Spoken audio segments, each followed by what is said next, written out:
Good day. Welcome to Just Another Messenger, your alternative decode of the digital, the political, and the prophetic. I'm your host, Tamara L.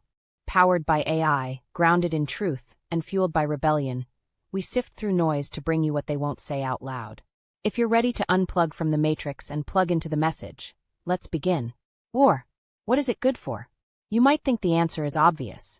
But on September 5, 2025, President Donald Trump flipped the script and resurrected something long buried in American history: the title Secretary of War. This isn't a policy change, it's a warning shot. Symbolic? Yes. Strategic? Maybe.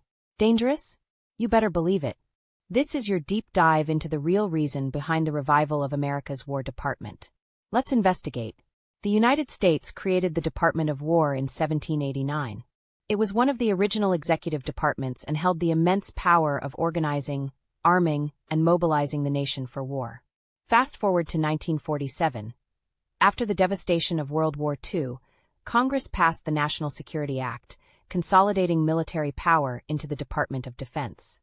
By 1949, the term Secretary of War was history, and America was officially in the business of defense, not attack. The change was more than semantics. It was a shift in national posture. We told ourselves we were protectors, guardians, builders of peace. But on September 5, 2025, that story got a rewrite. Trump signed an executive order directing all federal communications and ceremonial references to use the name Department of War. And he tapped Pete Hegseth, a Fox News commentator and Army vet, as Secretary of War. The move is not legally binding. Only Congress can change the department's official name. But in the court of public opinion, the verdict was instant. This was red meat for Trump's base and a declaration of ideological warfare on woke militarism. Hegseth declared, "We're not defending anymore. We're hunting. We're warriors." The symbolic change came wrapped in bravado, but the implications go far deeper. What message does this send to the world? And what does it really say about America's future posture? Inside the Pentagon? Chaos. Officials reported 1 million small headaches. Stationery, signage, badges, websites, internal systems, all needed updating to reflect the new name. And let's talk dollars. Analysts estimate this rebranding could cost hundreds of millions in taxpayer money for a symbolic change. Meanwhile, Congress wasn't pleased. Even some Republicans whispered, "If you're going to name it war, you'd better be ready for one." Foreign allies voiced concern. Adversaries watched closely. Because this isn't just an aesthetic pivot, it's a messaging missile.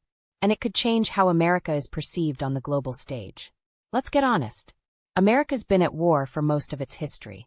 So, is this rebrand just a nod to the obvious? Or is it something darker? Trump and Hegseth say it's about returning to warrior values. But critics say it masks the real issue: a hollowed-out military, declining recruitment, and budget crises. Changing a name doesn't rebuild readiness. It doesn't solve geopolitical tension. And it certainly doesn't shield us from the cost of endless war. So what now?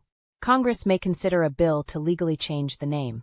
Some states might resist compliance. Lawsuits may fly. But the question is this: does calling it war change how we fight it? Do we become more aggressive, less diplomatic, more reckless? And does this foreshadow an era where politics and performance art overshadow policy and peace? In the end, the name might be symbolic. But symbols matter. They shape minds, fuel decisions, and rewrite destinies. So ask yourself, what is war good for? If the leaders don't know the cost, they shouldn't get to rename the game.